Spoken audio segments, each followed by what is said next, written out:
આજે તો અમે ગયેલા તો વેલણપુર પણ બધી ક્લિપ ડિલીટ થઈ ગઈ છે. ऐसा मत करो मेरी जान, लाइफ में कुछ अच्छा करो यार.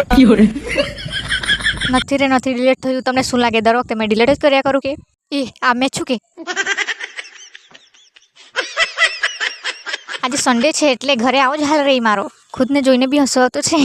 આ તે માણી હોર ખામના બનાવવામાં જ જામની હા લાગે. પહેલા લોટ બાંધ્યો, પછી દાળ ચડાવી, પછી રોટલી બનાવવા બેઠી છું. હવે રોટલી બનાવીને પછી મેં કેરીની ચટણી બનાવી.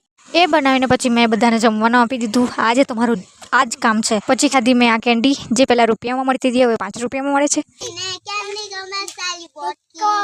કેવા લાગી ગયા અમારા ગાયક કલાકાર. પછી મેં લેવા આવી હતી ઠંડુ.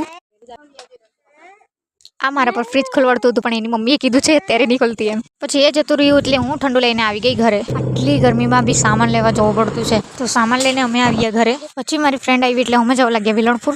આ જગ્યા ચોમાસામાં બધા બહુ ફોટા પાડવા આવે છે, મને ખબર છે, ખાસ કરીને લવરિયા. તો બધા મસ્ત મસ્ત સીન જોતા જોતા અમે આવી ગયા વેલણપુર. આ મારી ઓલ ટાઈમ ફેવરેટ જગ્યા છે જ્યાં અમે બહુ વાર આવી છું. બહુ વાર બ્લોગ બી ઉતાર્યા છે. તો અમે પીક પાડવા આવ્યા હતા એટલે ડાયરેક્ટ અમે આવી ગયા ગાર્ડનમાં.